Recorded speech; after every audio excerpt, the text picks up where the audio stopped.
Hi guys, and welcome back to my channel.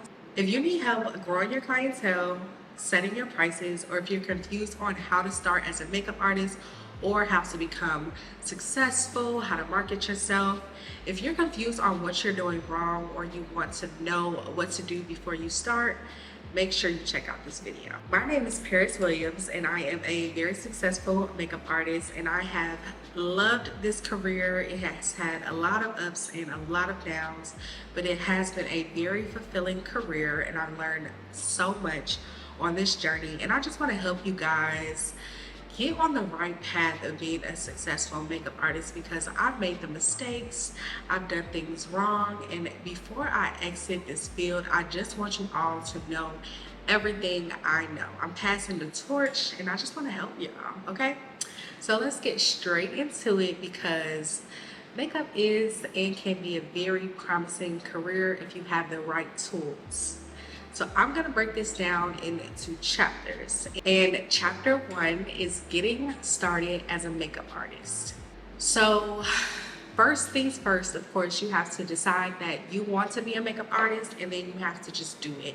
If there's something stopping you from becoming a makeup artist, if there's something holding you back, your fears, get over it, because you're going to have a lot of fears along the way, a lot of obstacles that you're going to have to overcome. So don't let starting be the biggest obstacle that you need to get over. That's just the starting, that's just the first challenge, and we don't got time for these small challenges. So start today, start tomorrow. If it's calling you to it, just get to it. There's no reason to have doubts. To become a makeup artist, you'll have to invest in yourself. You'll have to invest time in the skill. You'll have to invest time learning the skill. So there's many different ways to learn how to do makeup, especially with 2024 YouTube, TikTok, and tutorials. And then you can also go to cosmetology school. You have to be serious about makeup. Makeup is not a side hustle. Makeup is a career. It could be one of your multiple careers, but makeup is not a side hustle. You really need to dedicate your time and attention to your career. It's not something you can be doing after work or some days. You need to fully commit to this. And I know you're scared to fully commit because you don't know how to get clients. Well, I'm going to help you. Firstly, you have to understand what kind of makeup artist you want to be.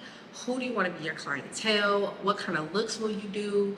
Who you serve? That is like the most important thing with becoming a makeup artist. So make sure you really have your plan with becoming a makeup artist and you know what you want, because that's the first step. So that's chapter 1. Moving on. Chapter 2 is education and practice. You can go to cosmetology school, but these days a lot of makeup artists are self-taught. Now, a lot of people are thumbs down it, but just thumbs up this video, okay? Don't thumbs down us, thumbs up. Your thumbs down it because people feel like you need to go to cosmetology school, be board certified, know the correct things to do and the correct things not to do. There are a lot of mistakes that you will make as a non-certified makeup artist, and also I'm not suggesting that you go and be uncertified. In certain states you can become a self-taught makeup artist, like California. In certain states you cannot, so you really want to look up what's good for your state. I am not recommending that you just go learn on YouTube, but that is an option. You don't have to save up thousands of dollars and invest it into a career. You could easily just learn on YouTube or learn by practicing on yourself and on your friends and on your family. So you definitely want to spend time learning and practicing. There are so many makeup masterclasses on YouTube. I have a makeup masterclass on YouTube, so check that out. It's already over 50,000 views. I thank you guys so much for all of the support on that video. You guys have really been positive, and I gave you guys a lot of tips and tricks on that video. So if you're not a beginner, definitely check out this video, and if you are a beginner, definitely check out this video, because there's so much in it that's just going to help you so much. And then this is just a longer form, really getting into the detail. But if you don't need that much help, then I would just check out that video now, because I don't talk a lot. I mostly just show you guys. You can get a friend, like I said, you can get a friend or you can get a family member, and you can practice on them. And you just want to make sure you're spending time, even if this isn't your career right now, once a week, twice a week, trying different clients, having your friends bring over their makeup and trying to do it with it, and like learning different skills so you can learn what you need to overcome, learn what you need to do better. Just spend time doing it, because the more time you spend doing it, the better you'll get at it. So the next chapter is understanding your lane.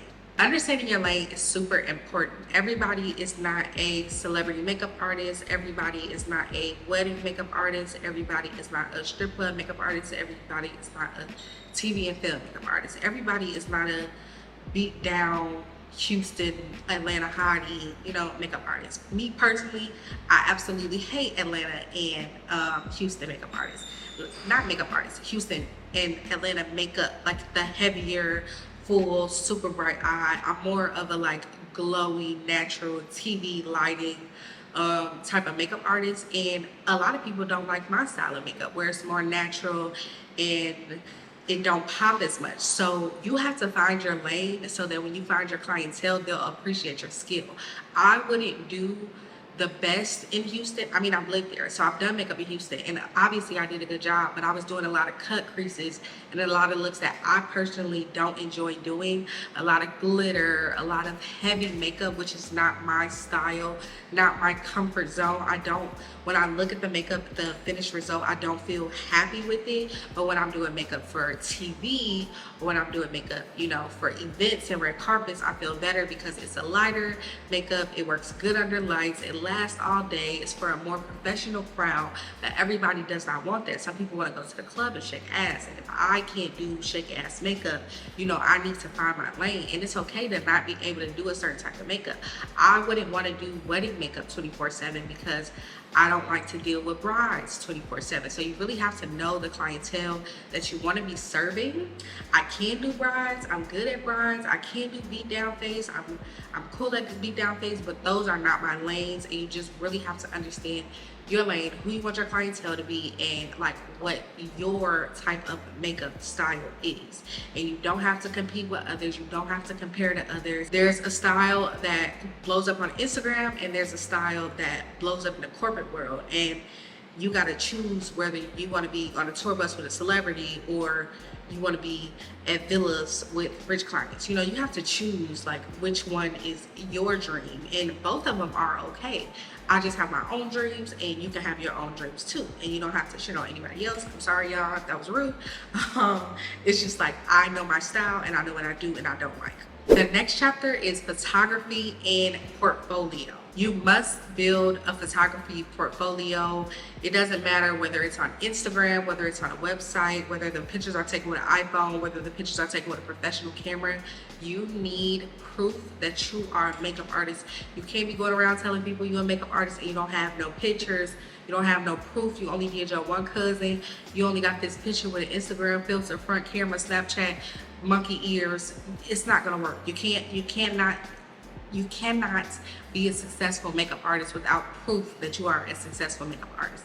If you gonna take 5 cousins this week and do their makeup and take pictures, make sure they got time to sit there and you take different pictures and you take videos. You need proof that you are a makeup artist. Your portfolio is your entire career. You need proof of the work that you do. And you need to make sure that all of your range that you want to do is displayed. Bold looks, soft looks, so people have somewhere to choose from, so they're not showing you this picture off of Pinterest when they know that ain't even your style of makeup because it's not on your page. You gotta have all different types of looks that you can do, that you're comfortable doing on your page, so people know what kind of looks you can do and what kind of range you have. Oh, I can do a soft look, but I can also do a bold look, like I said, because I got Atlanta looks on my page and I also got celebrity glam looks on my page, so I make sure I have both so that people know I can do either one. I can switch it up. I'm versatile. And yeah, so you definitely want to have photos all over your social media because it's 2024 and social media is important. So let's make that the next chapter. The next chapter is social media and social proof. There are so many different social media apps. There's Instagram, there's TikTok, there's Pinterest, there's YouTube, there's Facebook. There's so many different social media apps, and you need to be on all of them. You need to be posting your work. You need to be finding inspo. You need to be finding different looks that you like, different sounds that are trending, so you can post your makeup videos to them so you can get more clients. There are a lot of reasons that you need to have social media. You think that you're marketing to your neighborhood, to the people that you know, but you need to be marketing to people you don't know. And 90% of the time, the people that you don't know are on the internet and they're searching actively every day for a makeup artist, and you need to be ready to catch their eye. So you need to be on social media with your pictures, with the right hashtags, doing the right things to make sure that you get the client instead of the next person. You must post, and you must post consistently. You must always have new posts. Every time you're doing makeup, you need to be able to try to pull out the phone. It's not always easy. Clients are always, hair done, makeup, clothes done. Sometimes it's not easy, and I know that we live in this time now where everything's kind of perfect. So you don't want to post somebody in a bonnet, you don't want to post somebody in a t-shirt, but you want to get as many pictures as you can. So like I said, if you need to call a cousin, if you need to call a friend, and you need to have them be a model, you need to make sure that you're posting consistently new and updated looks and keeping it consistent. Your hashtags matter. I be seeing y'all hashtag straight BS. Why are you hashtagging lashes? Why are you hashtagging makeup? I mean, makeup is fine, but like, it's just so general. Why are you hashtagging For You page? Why are you hashtagging viral? The things that you need to be hashtagging, say you live in, let's do an example. I'm gonna go with Virginia, and we're gonna go with Norfolk. So I'm gonna search Norfolk makeup artists, and automatically I have a list of people popping up because they put Norfolk makeup artists as their name, and that is something I definitely recommend doing. It doesn't have to be your ad name, but just your username. So my username, for example, on Instagram is Playa del Carmen makeup artist and realtor. So when people search for Playa del Carmen makeup artist, my page is one of the first ones that pops up because I have that as my username, and it's making the CEO go up. The SEO, excuse me, I'm dyslexic. So after you hit the search, you're gonna have these categories come across. Look at Queen Key, that's my friend. And then you're gonna have a bunch of Norfolk makeup artists. Now, I just came up with a random place, but this is how you do it. So you see the accounts, you see the For You, you go over to where it says tags. So this one doesn't have a lot of tags. It says Norfolk makeup artist, and it has 17.2K posts, Norfolk makeup artist, and Norfolk artistry. You could select one of those hashtags, and you could go under somebody's post, and you could see who is getting likes and what they're hashtagging. So 757 MUA, that has 146K posts. That's where people are looking. 757 MUA. So that must be what they call Virginia, but a lot of people are going to look under Norfolk makeup artists and Norfolk makeup and different stuff like that. You want to hashtag all of these different things. You want to go through and look at the hashtags that people are using. Let's try one more. Child, let's say Cincinnati. Can I spell Cincinnati? Let's try something I can spell. Here, let's do Atlanta. Atlanta makeup artists. Atlanta MUA. Some accounts pop up. For You page full of people. Accounts. You can also look at the top for the For You, like what these people are hashtagging and why it's making them, pop up at the top. But again, you're gonna go to the tags. So the number one is Atlanta makeup artist. You wanna make sure you're hashtagging that. The second one is Atlanta makeup artist. You wanna make sure you're tagging that. Atlanta MUAs, you wanna make sure you're tagging that.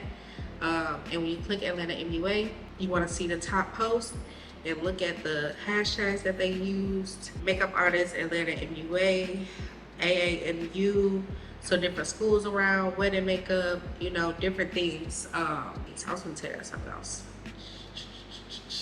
What I was going to tell you guys is you also want to make sure to hashtag things like Atlanta hairstylist, even though you're a makeup artist. The reason that you want to do this is because it'll push you out to another clientele, people who are booking hairstyles, and they'll come across your glam and they'll be like, oh, you know what, that's a really big face. Like, for example, this person hashtag Atlanta hairstylist and she's under the makeup hashtag. That's a very smart thing to do so that you can get another clientele. People might not even be looking for makeup, but they'll see the hair and they'll like the makeup and then they'll click the makeup artist. So yeah, that's what I was trying to tell you guys.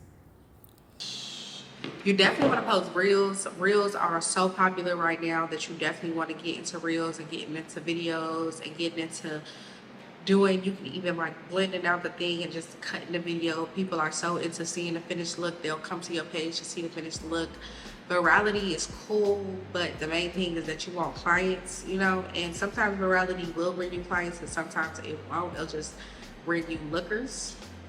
I don't know. But TikTok is a really big place where people go and search for makeup artists. So you definitely want to be posting on TikTok, and you can just put in the description, you know, Atlanta makeup artist, and then you can do your hashtags, but just don't do too general hashtags. You really want to keep hashtags under 2 million. You don't want to be like 150 million, 100 billion. Like, you don't want hashtags with that many things under them.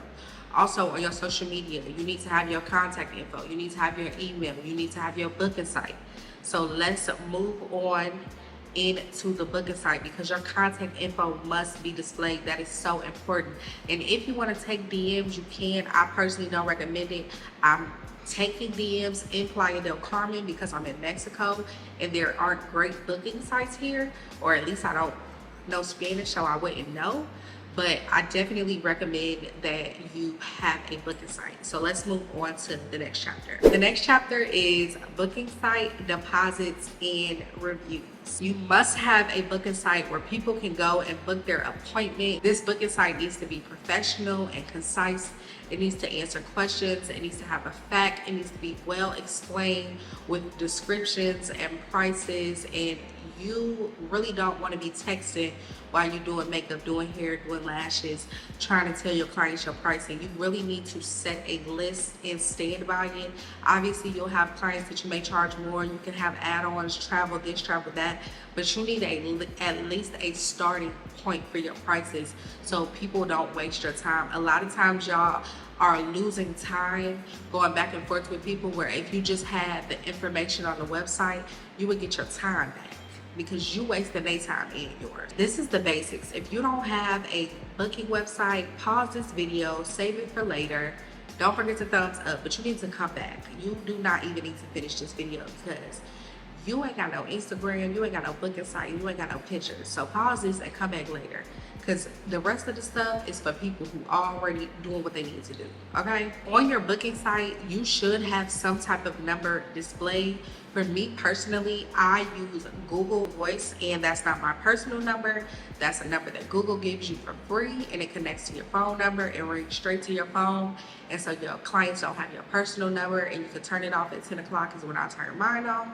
You can set your hours for it so that it doesn't disturb you, but you can always check it, and the messages will always come through. You just won't get a notification. As far as booking sites go, in 2024, I personally would not recommend StyleSeat. I know previously I have recommended StyleSeat. I take it back. StyleSeat has went down the drain with their new ownership. They are not doing anything that I would stand by. I stopped paying for StyleSeat before I left because it just became a pain in my butt, okay? I have seen a lot of people using different sites like Booksy and other sites. Just make sure you have a professional website, and you can try out different ones, try the free trials, and figure out which one is best for you. I personally just don't recommend StyleSeat. Their policies have just plummeted. They're not making sure that people's cards on files work. You don't get deposits. They're introducing deposits, but honestly, StyleSeat is just like I said, it fell through the roof. So I wouldn't recommend it. And I just want to make sure that we understand whose side I'm on when it comes to that booking site. You definitely want to have some reviews on your website, some photos on your website. If you don't have any reviews and you're a new makeup artist, ask your clients to leave some reviews. Ask them for free at first. If they don't leave reviews, then start to tell them that you'll give them $10 off if they leave a review, off their next appointment. That's another way to get them to come back. Definitely have a location in general, even if you don't put your exact location. For instance, if you're working from home, I understand it's 2024 and everybody's not in the shop. If you're working from home, just make sure to put a general location somewhere within a 1 to 2 mile radius, because you definitely want your clients to understand where you are. As far as deposits, you definitely should require a deposit, and it should be non-refundable. There are certain cases where you can refund the deposit, but a lot of times when you take a makeup appointment, you set aside time and somebody else could have booked in that time. So make your time non-refundable, non-fuck-wittable, non-play-wittable. Definitely require deposits, cancellation fees. I'm all for cancellation fees. I know the girls are standing on TikTok against them, but those are the same girls who are not actively showing up to appointments and taking food out of people's mouths, but also complaining that they can't pay their rent for the month. So for me, it just doesn't make sense. Y'all get charged for Netflix even when y'all not watching Netflix. But if I take y'all money for not showing up to the appointment, it's a problem. No, the debate of all debates, and we're not going to get too deep into it. So let's move on to the next chapter. So the next chapter is expenses and setting your price. This is one of the most important parts of being a makeup artist, and that's setting your price and knowing your worth. Unlike most service professionals compared to hairstylists, barbers, nail techs, makeup artists have a much bigger product range and a more expensive product range. We have to spend way more money on expenses, way more money on product and upkeep, everything from your rolling bags to your lighting to your foundations expiring to your concealer and sanitizing your kit to bottles to breaking down your kit to storage kit to it's just so much maintenance and expenses being a makeup artist. So never let anybody tell you you should only be charging $50, you should only be charging $75. If you're starting and you feel like that's your worth, I was charging $50 in 2013. So if you're charging $50 in 2024,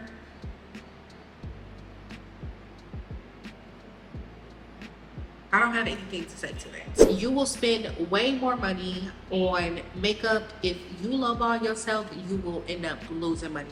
Definitely keep track. This is something that I did not do. Keep track of the money that you're spending on makeup, the money that you're making, the difference, what it's costing you to be a makeup artist, and what you're getting out of it.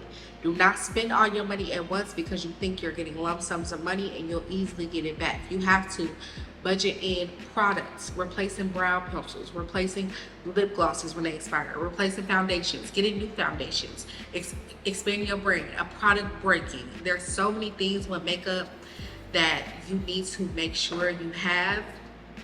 So do not think of this as a get money quick scheme. Make sure you're being responsible, because as a young makeup artist, I don't know how responsible I was. I was young and turned, and I had $500 in my pocket every week, okay? 300, but still.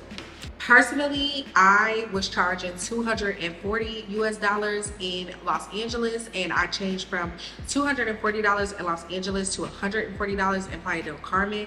Now, I'm more expensive because I've worked with celebrities and I worked in TV and film, so I can charge a little bit more than the average person, but that's because it's my decision. I decided what I wanted to charge, and you can decide what you want to charge. If you want to lowball yourself by all means. But I've made more than $1,000 for a face. I've made $500 for 3 faces and stayed on a resort this past weekend. It was like $500 for 3 faces plus $100, so $600, and stayed on a resort all day. There are different ways to get different amounts of money and different prices that you can set depending on different situations. When I work in a commercial, I might make over $1,000 to $2,000. If I work on a project that's getting published, I might make 10 bands. There's different prices depending on where you work in your career, but you might just have a set price of $100, $110. I don't know what makeup artists are charging. I don't have much advice on setting a price. I would just say definitely look at what kind of makeup artist you want to be, what you want to be known as, and know that the less you charge, the more bullshit you're gonna have to deal with, and the more you charge, the more peaceful your life is gonna be. Like I said, my clients, I didn't say this, but my clients over this past weekend, and our expensive, paid for me to stay at the resort that they were staying at. And I got to enjoy some very peaceful vibes. I would not get that with a $75 client. I would get an attitude and a fuck you. Charge for all add-ons, not including lashes. You do not do travel for free. Every time you pack up your kit and you move it and you gotta put your stuff together, you charging for that. That's your time. If you gotta go 60 minutes, that's a whole face that you could have been doing. I'm fast at makeup. Some of y'all take 2 hours, so maybe it's a half a face. I charge for that. $60, $100, depending on how far it is. I need my money because I could be doing somebody else's makeup and making twice the amount. Your price definitely determines, like I said, your clientele.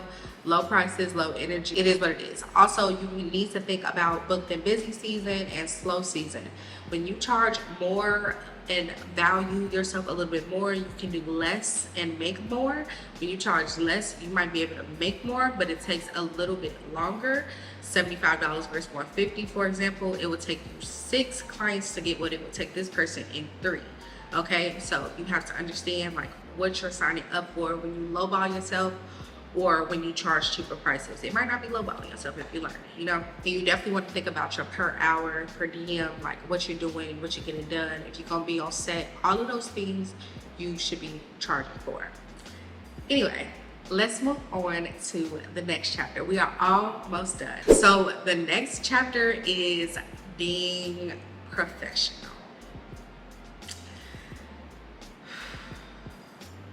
Now, we all know, and if you don't know, you probably do know, or you might have forgot, or you probably just don't know it's me, that I have had a time where I was very, very, very, very, very unprofessional. And it was many years ago, but I still have to be responsible for the things that I did and the energy that I put out. And I feel like I let a lot of this career build up and a lot of the irritation and the rudeness from clients and the wasting time and the no-shows, and I feel like I let that all pile up and it all just came out on a very bad day. It was a bad experience for both me and my client. I felt like she was rude to me and I was definitely rude to her, and at the end of the day, she's the client and I'm the professional. So it was up to me to be professional. And not only was I unprofessional, I took it much further and I continued to be unprofessional even when it was over. And not only was I doing this in a setting where it was just us, but I was doing this in a setting where I was on live. Like, I don't know what the fuck was wrong with me that day. I think I really was fed up, but it's not okay. You should not be spazzing on your clients. You should not be getting on TikTok snapping on your clients. And I'm still seeing it and it's almost hurting my feelings because I feel like I was that same person that y'all are. I understand being mad, I understand being fed up, I understand feeling disrespected, but cursing out your clients on the internet, spazzing on your clients on the internet, being disrespectful on the internet, being disrespectful period is not okay. If you want to say no to a client, absolutely say no. If you don't want to work with a client, absolutely say no. But the disrespect, and honestly, it's so hard when you disrespect it, especially being from where I'm from, you know, in Chicago. You disrespect me, I'm disrespecting you. You go low, I'm going super, super fucking low. I'm going underground. But at some point, and you should choose it to be the beginning of your career, you have to choose to be a professional. If you want to do this job, if you want to be in this career, you have to understand how to be professional. You have to understand that every situation is not going to make you feel good. Every situation is not going to be a good day, a good client, a good application. You might not do a good job. They might make you do a bad job. They might make you feel bad about yourself. It's a very energy consuming job, and some days it hurts a lot. Some days it takes a lot of energy out of you. Some days it don't feel good to be a makeup artist, and you have to understand that just like in a job, it's gonna be some days you hate your job. you hate your career and you picked it for yourself. There's gonna be some clients that are super mean, super rude, and it's gonna be days that they are rude to you on a wrong day and you gonna pop off. You cannot do that. So I definitely would say seek some counseling, get you a journal, talk to somebody. If you are an angry person like I was when I was younger, and I was going through a lot of stuff when I was younger and I didn't have no where to put that anger, definitely don't put it on your clients, even if they, I'm telling y'all, even if they being rude. It's crazy because people are so rude to me still to this day sometimes, and I don't react no more. And it was a long time coming. It took a very long time to get here because I was a firecracker. I was ready to go at any time, any moment. But honestly, that moment going viral, and honestly, a lot of people sided with me and a lot of people didn't, and I wouldn't side with me at this big age of 28. I wouldn't side with me. I was wrong. I was disrespectful. And that girl was like 18 years old, which nowadays these kids are more disrespectful than we were, but it still does not matter. I have to be the professional regardless of how old somebody is, how they act, and how they are. If nobody is physically harming me, I have no reason to act outside of my professional bounds. I can kick them out, but doing the rest of that rah-rah, it's too much. And I had to learn on my own, and I thank God for taking me through that situation, because that was a situation that honestly saved me as a makeup artist, because it really showed me what the fuck not to do. With that being said, the next chapter is knowing when to say no. And knowing when to say no is the most important part of, I think, being a makeup artist. Having the discernment and really understanding who you'll serve and who you will not serve, because this career can really suck you dry and take all of your energy if you let it. It can be depressing. It can be very just like, you just have to take a deep breath at the end of every day. So you have to know when to say no. You have to know that every client is not going to be happy. Every client is not going to be satisfied. Every client is not going to like the makeup. Every client is just not going to be easygoing or positive. You have to understand that some people are insecure. Regardless of the job that you do, they'll still be insecure, and you just have to take that with a grain of salt. Do your best, and if somebody don't like it, you can obviously, try to work through that situation. Sometimes, you might be able to offer them some money off, or sometimes you just take the money and let them, figure it out. So it just really depends on the situation. Sometimes people just, you cannot please them, but you did your job regardless. So, but to not even have to deal with that, you just have to know when to say no. And a lot of times these clients that are difficult in the booking process. The questions that they're asking, the way that they're talking to you, the way they're being rude. Well, why your website ain't say that when it did say that? You can see the red flags, and you can identify the red flags in men. You can identify the red flags in the client, for sure. Don't ignore your intuition. Your intuition is not playing tricks on you. It's absolutely trying to save you. And if you don't listen to your intuition, it definitely will say, I told you so. I have dealt with so many I told you so situations where I went above and beyond for a client just to get shitted on, just to get disrespected, and it's not worth it. And with saying no, you also should say no to a lot of free things. So a lot of people are doing promo these days, and still, I personally don't do promo, and I haven't done promo, I think, since the beginning of my career. It really does not do much for you but get you honestly disrespected. People don't value your time. They feel like they're doing you a favor when you're the one with the talent. What are you gonna do? Sing for me? Rap for me? Your boyfriend gonna rap for me?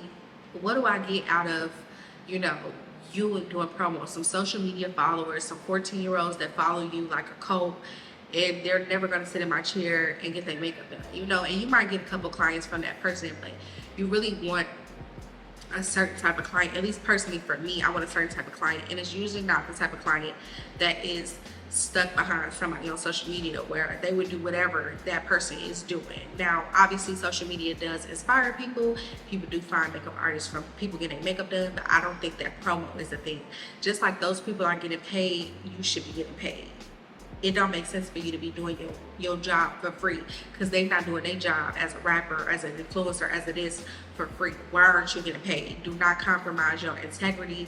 Integrity and respect are the biggest things that you can have in this game. I just want to point out the fact that I could have been on the road doing makeup as a, makeup artist on a tour, but that's not the route that I chose to go. A lot of people come off of those tours and they talk about how they had to share a hotel room with 4 people, the hairstylist, the stylist, the assistant, 4 to a bed, nowhere to sleep, no time to sleep, traveling, paying for their own flights, and they barely got paid, or they still waiting on their payment.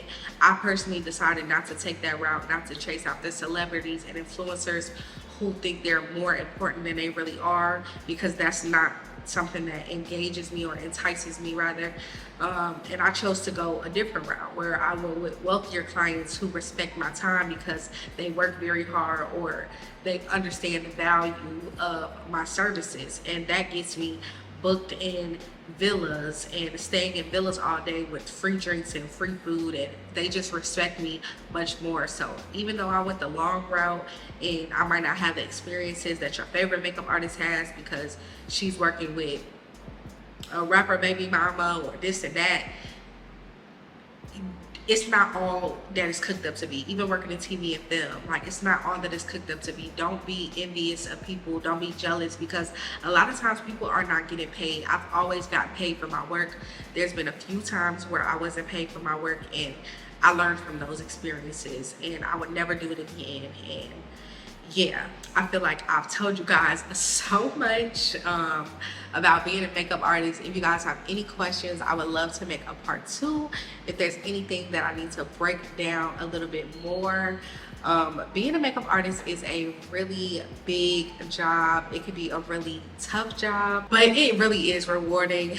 Making people feel beautiful, making people feel loved, making people feel just, bright inside. It really is a good feeling. Just changing somebody's day, making somebody's day better, making a birthday better, making their vacation better. It really does feel good. I love to make people happy, and it does hurt when you can't make people happy.